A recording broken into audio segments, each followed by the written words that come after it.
Hello दोस्तों, good morning. स्वागत है एक बार फिर से आप सभी का एमजेटी एजुकेशन में। दोस्तों आज है 19 सितंबर। आज की वीडियो में हम लोग बात करेंगे 19 सितंबर 2022 के मोस्ट इंपोर्टेंट करंट अफेयर के क्वेश्चंस के बारे में। पूरी वीडियो ध्यान से देखिएगा। इस वीडियो की पीडीएफ फाइल और डिटेल क्विज आपको एमजेटी ऐप पर रोजाना की तरह भेज दी जाएगी। आप वहां से बिल्कुल फ्री में डाउनलोड कर सकते हो। और दोस्तों क्विकली रिवीजन कर लेते हैं वीडियो आगे बढ़ाने से पहले, क्योंकि रिवीजन बहुत ज्यादा जरूरी होता है। तो 17 सितंबर को अभी वर्ल्ड पेशेंट सेफ्टी डे मनाया गया और यूनिसेफ और यूसैड ने महामारी के प्रति जागरूकता के लिए अभी हाल ही में दूर से नमस्ते नाम की एक सीरीज शुरू करी हुई है यूट्यूब और दूरदर्शन पर। वहीं उदयपुर राजस्थान में उभरती कानूनी मुद्दों पर सम्मेलन आयोजित किया गया और पीरामल ग्रुप की वाइस चेयरपर्सन स्वाति पीरामल, जो कि एक साइंटिस्ट भी हैं, इन्हें फ्रांस के सर्वोच्च नागरिक सम्मान से सम्मानित किया गया है। प्रणव आनंद ओपन अंडर 16 के कैटेगरी में विश्व युवा शतरंज चैंपियनशिप जीत चुके हैं। नई दिल्ली में पीएम मोदी ने राष्ट्रीय रसद नीति का शुभारंभ किया है और अभी हाल में कर्नाटक सरकार ने दिवंगत अभिनेता पुनीत राजकुमार के जन्मदिन को प्रेरणा दिवस के रूप में मनाने की घोषणा करी हुई है।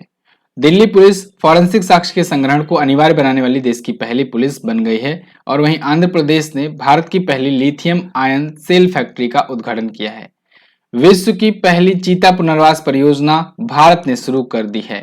ये टॉप 10 करंट अफेयर के क्वेश्चंस कल की वीडियो से थे, जिनका आपने किया क्विकली रिवीजन।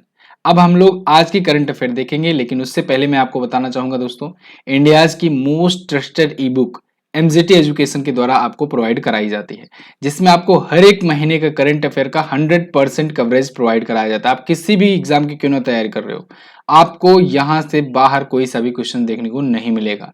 ये आप लोग का भरोसा है, आप लोग का ट्रस्ट है, जो इतने स्टूडेंट्स आते हैं इसको लेते हैं। लेकिन मैं पिछले कई महीनों से ई बुक्स का प्रचार नहीं कर रहा हूं मंथली करंट अफेयर के, तो लेकिन मैं इसको बताना चाहता हूं अब आपके सामने कि मंथली करंट अफेयर है, ये समझ लो कि वन स्टॉप सॉल्यूशन है आपका। इसके बाद से आपको कहीं और कुछ भी पढ़ने की जरूरत नहीं पड़ेगी। अगर आप इसे परचेज करते हैं तो आपको 100% करंट अफेयर का कवरेज मिलेगा, चाहे आप किसी भी एग्जाम की तैयारी क्यों ना कर रहे हो। इवन सिविल सर्विसेज में भी प्रीलिम्स के सारे क्वेश्चन यहाँ पर देखने को मिल जाते हैं। सिर्फ 20 रुपए में है। इंग्लिश स्टूडेंट के लिए अलग से आती है ई बुक और हिंदी स्टूडेंट के लिए अलग से आती है, तो दोनों लैंग्वेज के स्टूडेंट्स भी जाकर के परचेज कर सकते हैं एमजीटी ऐप पर। और व्हाट्सएप का नंबर भी आपको दिख जाएगा डिस्क्रिप्शन में, आप व्हाट्सएप के थ्रू भी इसे परचेज कर सकते हैं। ओके, एक बार जाकर के आप इसे जरूर परचेज करें। अगर आपने अभी तक कोई सी भी ई बुक नहीं ली है तो मैं आपको रिकमेंड करूंगा किसी एक महीने की ई बुक आप एक बार जरूर लेकर के देखें, अगली बार आपकी चॉइस होगी। चलिए तो शुरू करते हैं आज की वीडियो। पहला क्वेश्चन आपके सामने है, एससीओ की पहली सांस्कृतिक और पर्यटन राजधानी का रोटेटिंग शीर्षक किस शहर को दिया गया? तो संघाई सहयोग संगठन ने दोस्तों पहली सांस्कृतिक और पर्यटन राजधानी चुना है वाराणसी को। ये क्वेश्चन मैं आपको पिछले महीने में बता चुका हूं, लेकिन अभी ये फिर से चर्चे में आया है क्योंकि अभी एससीओ की रिसेंटली में समिट हुई है। तो एससीओ की जो समिट हुई, जो कि समरकंद उज्बेकिस्तान में अभी रिसेंटली हुई, वहां पर यह घोषणा करी गई कि अब एससीओ के द्वारा सांस्कृतिक और पर्यटन राजधानी चुनी जाएगी। अब इस बार के लिए चुना गया है वाराणसी को। तो पहली राजधानी कौन चुनी गई? वाराणसी। ये भी आप ध्यान रखेंगे। यहां पर आप देख पाओगे temple city Varanasi nominated as the first SCO cultural and tourism capital. Okay, SCO बोले तो संघाई कोऑपरेशन ऑर्गेनाइजेशन। अभी रिसेंटली समरकंद में इसका 22वां शिखर सम्मेलन हुआ है, तो ये आप याद रखेंगे। और वहां पर प्राइम मिनिस्टर मोदी जी भी गए थे। इसके सभी सदस्य देश भी आए थे, ऑब्जर्वर कंट्रीज भी आई थी, ठीक है ना। और यहां पर देखिए एससीओ के कितने सदस्य देश हैं, तो आप याद रखेंगे 9 हैं। रिसेंटली ईरान इससे ऐड हुआ है। ईरान को ऐड करने की चर्चा जोरों पर है, तो इसको भी याद रखिएगा, ईरान भी इसमें ऐड है। तो 9 सदस्य देश हैं इसके। 2001 में स्थापना हुई थी। बीजिंग में इसका हेडक्वार्टर है और इसके अध्यक्ष हैं झांग मिंग। कौन है? झांग मिंग है इसके महासचिव। क्लियर है बिल्कुल संघाई सहयोग संगठन के। आगे देखते हैं। हाल ही में तेलंगाना में बन रहे राज्य सचिवालय परिसर का नाम किस महापुरुष के नाम पर रखा जाएगा? तो तेलंगाना सरकार ने घोषणा करी हुई है कि वहां पर जो राज्य सचिवालय परिसर बन रहा है, जो नया बन रहा है, इसका नाम डॉक्टर BR अम्बेडकर जी के नाम पर रखने की घोषणा करी गई है। यहाँ पर आप द हिंदू का आर्टिकल देख पाओगे, new Telangana secretariat complex to be named after BR Ambedkar. तो चंद्रशेखर राव जी जो कि वहां के सीएम हैं, के चंद्रशेखर राव, इन्होंने 16 सितंबर को इसकी घोषणा करी हुई है। ये जो सचिवालय बन रहा है ये 7 मंजिला बन रहा है, 7 लाख वर्ग फीट में, स्क्वायर फीट में बन रहा है और इस पर खर्च आ रहा है 650 करोड़ का। तो नया राज्य सचिवालय परिसर डॉक्टर बी आर अम्बेडकर के नाम पर होगा। तेलंगाना की बात करें तो तेलंगाना आप देख पाओगे मैप में, यहां पर है, इंडिया के मैप में यहां पर है तेलंगाना। ये 2 जून 2014 को दोस्तों आंध्र प्रदेश से अलग हुआ था और अलग राज्य बना था। ठीक है, उस टाइम पर ये बना था दोस्तों 29वां राज्य, लेकिन फिलहाल के लिए अभी के टाइम पर हमारे पास 28 राज्य ही हैं, क्योंकि जम्मू कश्मीर दोस्तों अलग अलग यूनियन टेरिटरी बन गए। आंध्र प्रदेश से अपना बॉर्डर शेयर करता है, छत्तीसगढ़ से अपना बॉर्डर शेयर करता है, महाराष्ट्र से और कर्नाटका से अपना बॉर्डर शेयर करता है तेलंगाना। हैदराबाद इसकी कैपिटल है और इसकी गवर्नर है तमिलिसाई सुंदरराजन। सीएम का नाम आपको बताया ही, टीआरएस पार्टी से के चंद्रशेखर राव। हुसैन सागर, निजाम सागर, भद्रकाली झीलें हैं यहाँ पर, और श्री सैलम टाइगर रिजर्व, ये बहुत इंपॉर्टेंट है, श्री सैलम टाइगर रिजर्व, ये पूछा जाता है, इसको आप याद रखेंगे। चार मीनार, गोलकुंडा का किला, बिरला मंदिर, ये हैदराबाद में है। अगला, ग्लोबल क्रिप्टो एडॉप्शन इंडेक्स में भारत किस स्थान पर है? तो अभी recently global crypto adoption index 2022 जारी करी गई और इसमें इस बार भारत आ गया है चौथे स्थान पर। पिछली बार भारत था दोस्तों दूसरे स्थान पर, फर्स्ट पर वियतनाम इस बार भी है और पिछली बार भी वियतनाम ही था, लेकिन पिछली बार भारत दूसरे पर था, इस बार भारत आ गया है चौथे पोजीशन पर। ग्लोबल क्रिप्टो अडॉप्शन इंडेक्स, इसका मतलब क्या हुआ? इसका मतलब यह हुआ कि ग्लोबली कौन सा देश ऐसा है जो क्रिप्टो को एडॉप्ट कर रहा है, क्रिप्टो करेंसी वगैरह को ज्यादा से ज्यादा यूज कर रहा है अपने, या फिर उसको परचेज करके रख रहा है, या उसमें इन्वेस्टमेंट कर रहा है, या उसका यूज कर रहा है। तो ग्लोबल क्रिप्टो एडॉप्शन इंडेक्स में भारत चौथे पोजीशन पर आ गया। इसके पीछे रीजन भी है। क्या रीजन है? आपको पता होगा इस बार वाला जो बजट आया हुआ था ना, उसमें भारत सरकार ने कहा था कि आगे चल करके आरबीआई एक तो अपनी लाएगी डिजिटल करेंसी, दूसरा जो डिजिटल करेंसी है उस पर 30% तक का टैक्स भी लिया जा सकता है। तो इस वजह से थोड़ा सा इंडियंस में रुझान कम हुआ, क्रिप्टो करेंसी की तरफ जो होड़ मची थी वो कम हुई, और भारत जो है क्रिप्टो एडॉप्शन में जो तेजी से बढ़ रहा था वो अब नीचे गिरते हुआ चौथे स्थान पर आ गया। ठीक है, तो आरबीआई जो है ये जब तक करेंसी नहीं लाती है तब तक तो भारत की रैंक गिरती ही जाएगी, क्योंकि डिजिटल करेंसी आरबीआई भी लाने वाला है तो वो भी एक डिजिटल करेंसी ही टाइप होगा, क्रिप्टो करेंसी होगा। उसके बाद फिर हो सकता है इंडिया टॉप पर भी पहुंच जाए। फिलहाल के लिए अभी कौन है टॉप पर? फिलहाल के लिए अभी वियतनाम है, इसे स्कोर मिला है 1.000 का। सेकंड पर फिलीपींस है 0.753 के स्कोर के साथ। यूक्रेन थर्ड पर है 0.694 स्कोर के साथ, और चौथे पर है इंडिया। ओके, अगला, भारतीय वायुसेना की चिनूक हेलीकॉप्टर उड़ाने वाली पहली महिला पायलट कौन बनी? तो वो बन गई हैं दोस्तों पारुल भारद्वाज और स्वाति राठौर। ये दोनों महिला पायलट, ये पहली पहली महिला पायलट हैं जो चिनूक हेलीकॉप्टर उड़ाएंगी। इंडियन एयरफोर्स ने इनको अपॉइंट किया हुआ है चिनूक हेलीकॉप्टर्स उड़ाने के लिए। उपरोक्त तो दोनों ऑप्शन यहाँ पर आपका हो जाएगा करेक्ट। चिनूक हेलीकॉप्टर कुछ इस प्रकार से होते हैं। अभी रिसेंटली जब जब चीते लाए गए थे ना दोस्तों, तो भी मैंने आपको बताया था इसके बारे में, चिनूक हेलीकॉप्टर्स का नाम लिया था मैंने उस टाइम पर। ठीक है, उस टाइम पर मैंने आपको बताया था कि जयपुर तक आएंगे बोइंग 747 विमान से, चीते नमीबिया से जयपुर आएंगे, उसके बाद से वहां से चिनूक हेलीकॉप्टर से कुनो नेशनल पार्क आएगा। लेकिन लास्ट टाइम पर वहां पर भारत सरकार की स्ट्रेटेजी चेंज हुई और जयपुर में ना आ करके वो 747 जो बोइंग है, जो जंबो जेट था, वो ग्वालियर में जाकर के उतरा। तो ये अगर आपसे पूछा जाए तो थोड़ा सा अपडेट कर लीजिएगा, भारत सरकार ने लास्ट टाइम पर वहां पर चेंज कर दिया, उसके बाद फिर ग्वालियर में उतारा, उसके बाद फिर चिनूक हेलीकॉप्टर से आया।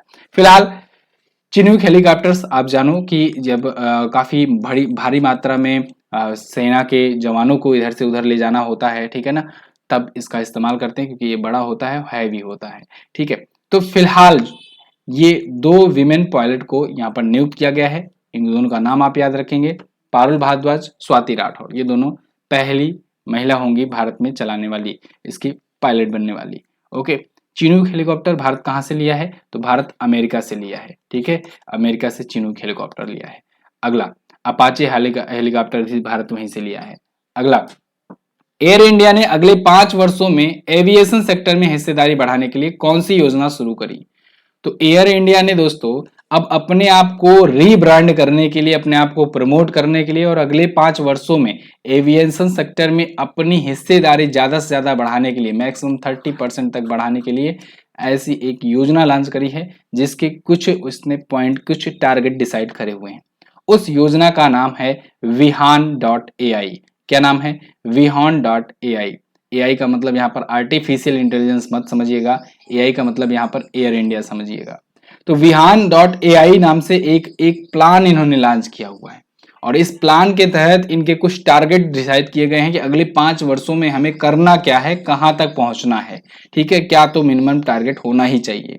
तो यहाँ पर आप आर्टिकल भी देख पाओगे इसके रिगार्डिंग। यहाँ पर मैं मोटे मोटे पॉइंट्स लिख दिया हूं। जैसे अगले 5 वर्षों में इनका टारगेट है कि अपनी हिस्सेदारी जो है ना वो 30% से ज्यादा बढ़ा दी जाए एविएशन सेक्टर में, खास करके डोमेस्टिक एविएशन सेक्टर में। यानी कि घरेलू मार्केट में जो अभी 8.4% का इनकी रीच है, उसको बढ़ा करके 30% से ज्यादा कर दिया जाए। इसके अलावा एयर इंडिया में $4 बिलियन इन्वेस्टमेंट जुटाया जाए, कैसे इन्वेस्ट कराया जाए जिससे थोड़ा सा और ग्रोथ मिले। कस्टमर सर्विस पर ध्यान दिया जाए, टेक्नोलॉजी पर ध्यान दिया जाए, प्रोडक्ट विश्वसनीयता, अतिथि सत्कार पर विशेष ध्यान दिया जाए।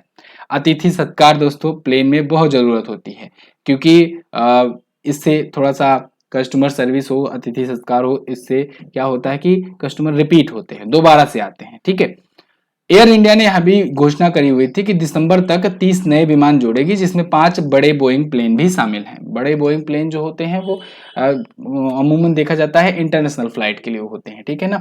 फिलहाल एयर इंडिया ने ये टारगेट डिसाइड किया हुआ है। एयर इंडिया, आपको पता होगा कि अभी 18,000 करोड़ में टाटा ग्रुप ने इसकी 100% हिस्सेदारी खरीद ली थी। दोबारा से टाटा के पास आ गया, महाराजा इज बैक। 1932 में इसकी स्थापना टाटा ग्रुप के द्वारा ही करी गई थी, लेकिन बाद में सरकार ने इसे ले लिया था। तो अभी दोबारा से सरकार के पास से आ गया है टाटा ग्रुप के पास। टाटा ग्रुप ने इसका सीईओ भी नियुक्त किया है, कैम्पबेल विल्सन को। तो इनका नाम भी आप याद रखेंगे। अभी रिसेंटली एक और न्यूज आई थी कि एयर इंडिया का एयर एशिया में विलय हो गया है। तो एयर एशिया भी आप याद रखेंगे, इसमें इसका विलय हो गया है। क्लियर बिल्कुल। अगला, विश्व बांस दिवस कब मनाया जाता है? World bamboo day. ये मनाया जाता है प्रत्येक वर्ष 18 सितंबर को, वर्ल्ड बम्बू डे। बांस, बांस दोस्तों दुनिया की सबसे तेज उगने वाली घास होती है, सबसे तेज, सबसे बड़ी घास मानी जाती है। और इंटरेस्टिंग बात यह है कि भारत इसका प्रोडक्शन सेकेंड लार्जेस्ट स्केल पर करता है, यानी कि सबसे ज्यादा प्रोडक्शन होता है चाइना में और उसके बाद भारत में ही इसका सबसे ज्यादा उत्पादन होता है। ठीक है ना। तो दूसरे स्थान पर भारत है सबसे ज्यादा बांस का उत्पादन करने के मामले में। बांस देखिए, अगर आप नहीं देखे होंगे तो कुछ इस प्रकार से होते हैं। ठीक है, वैसे गांव से जुड़े हुए जो लोग होंगे वो जरूर देखे होंगे, उनको पता होगा बांस किसे कहते हैं। फिलहाल बांस का यूज सबसे ज्यादा कंस्ट्रक्शन में किया जाता है। वैश्विक बांस उद्योग को बढ़ावा देने के लिए यह दिवस विश्व स्तर पर मनाया जाता है।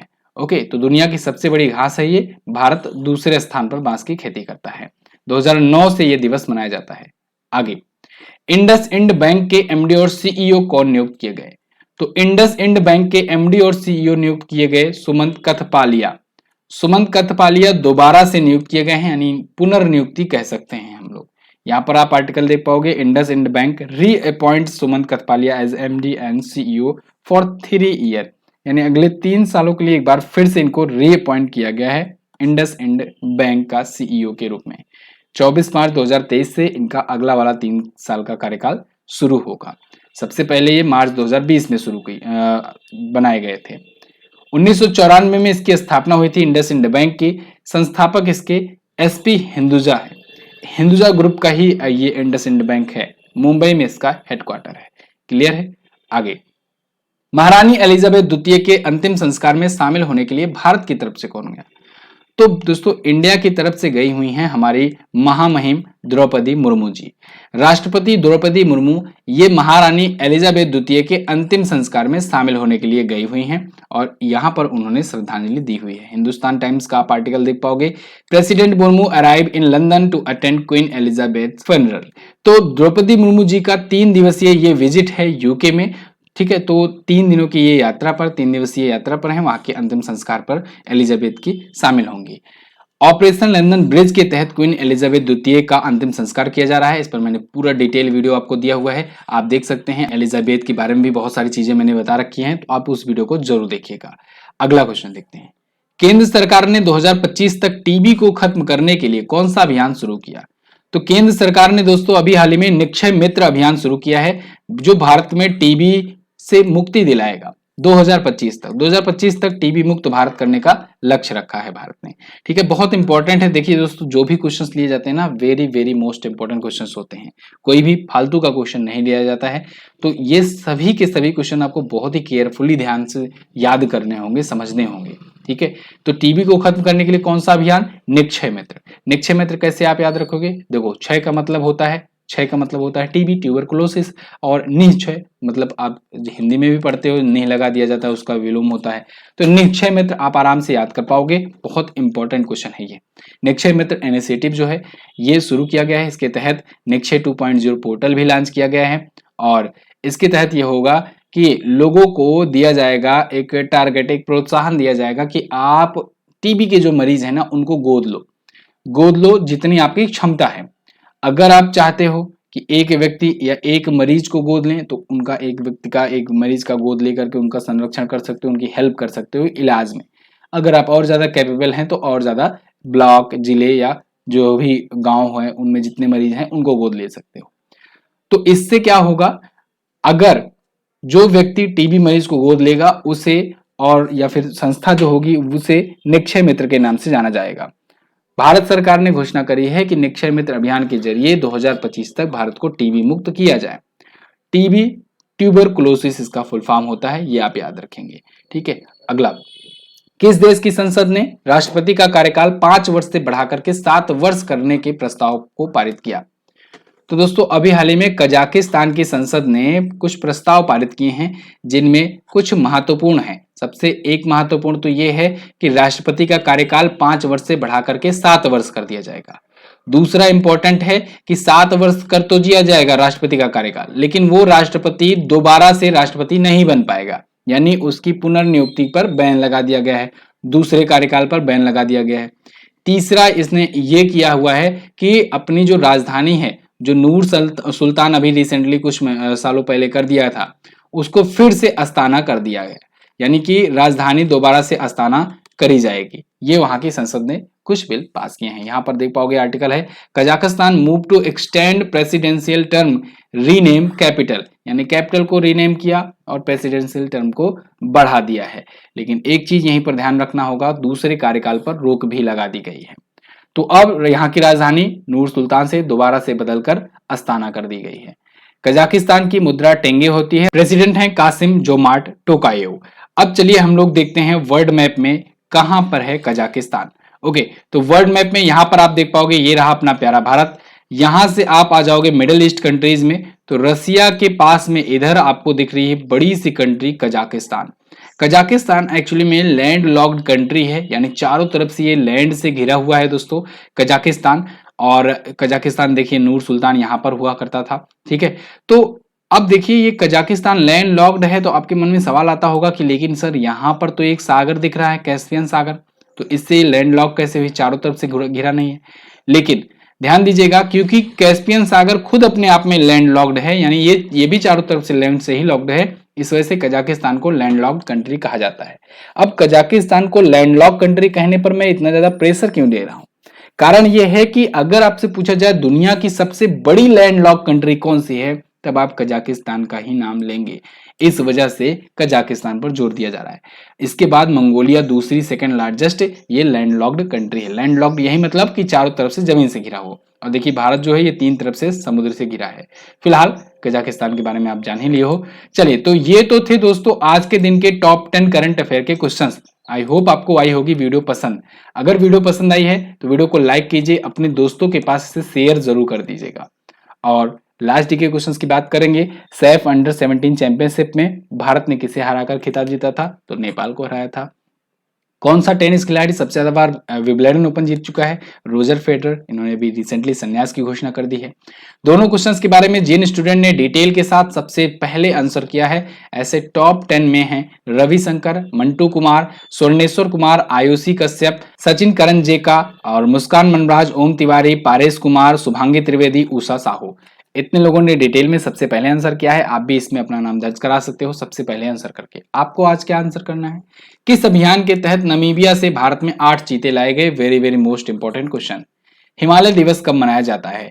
हिमालय दिवस इस महीने, इसको मैंने ड्रॉप कर दिया था लेकिन आप यहां से रिवाइज कर सकते हो। चलिए, तो दोनों क्वेश्चंस के बारे में जो पता होगा डिटेल में जरूर आंसर करने का प्रयास करना। और हाँ, एक बार आप ई बुक जरूर लेना। अगर आपने अभी तक कोई सी भी ई बुक नहीं ली है तो एक बार किसी एक महीने की ई बुक जरूर लो और उसके बाद आप लोग डिसाइड करो बाकी महीने की आपको पढ़नी चाहिए कि नहीं पढ़नी चाहिए।